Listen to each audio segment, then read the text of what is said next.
This week we are looking at the resurgence of empire in East Asia. So we're going to focus on China.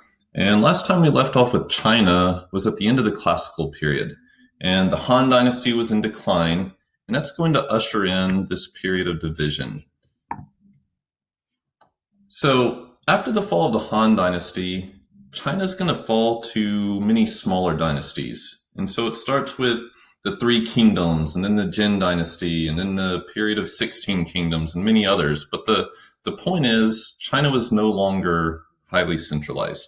You had many small dynasties. You also had a lot of conflict during this, what's known as the period of division. You had many rival states fighting with each other. You also had nomadic groups frequently invading, like the Xiongnu. And because the Han Dynasty had fallen, Confucianism was also in decline. And it's during this time that Buddhism is going to make its way into China. It had been introduced to China earlier, but it had always been seen as kind of an outsider's religion. Well, Buddhism is finally going to gain popularity during this period of division, and we're going to look more at that here on the next slide. And so this anarchy in China, this period of division is going to last roughly 350 years before China was finally reunified. So Buddhism in China. First off, as Confucianism declined, it opened the door for Buddhism to gain popularity. And Buddhism is going to make its way from India to Central Asia along the Silk Roads. And like I said, it had been introduced to China before, but during the Han Dynasty, it had always been viewed as an outsider's religion and never won over a large number of followers. Well, with the decline of the Han Dynasty, Buddhism gained popularity. And it's going to appeal to similar groups of people that adopted the faith in India when it first emerged. It's going to appeal to lower class people. It's going to appeal to women. And it appealed to these groups because it offered moral standards. It offered a more personal religion, a more personal faith. Women also found that they could join in order to avoid marriage as well. And Buddhist monasteries are going to gain large amounts of land, large tracts of land. Wealthy patrons would donate large amounts of land to these monasteries.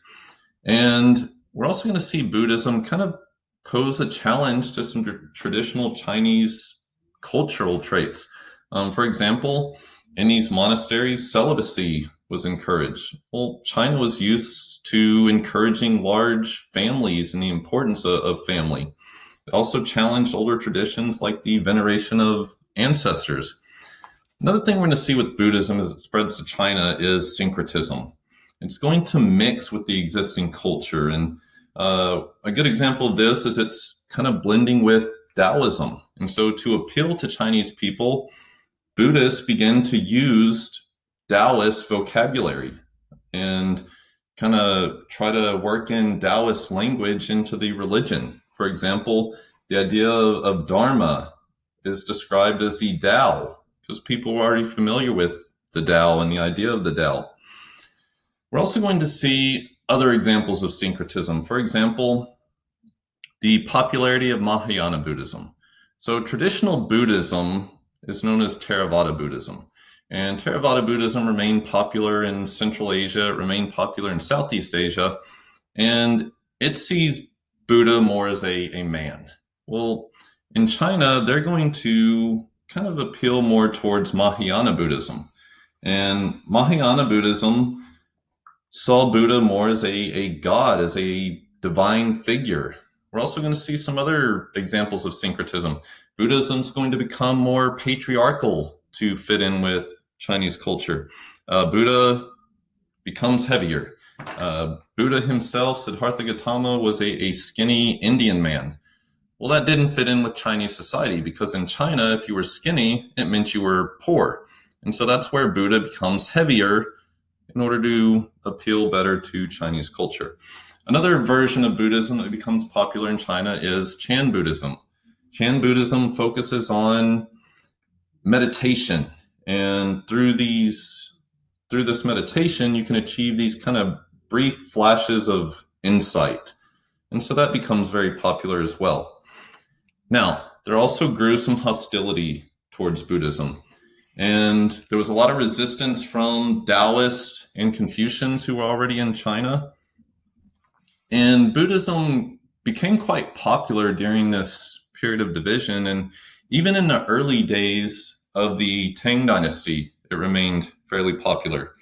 But over time, scholars, especially Confucian scholars in the bureaucracy, began to convince the emperors that Buddhism was hurting the economy.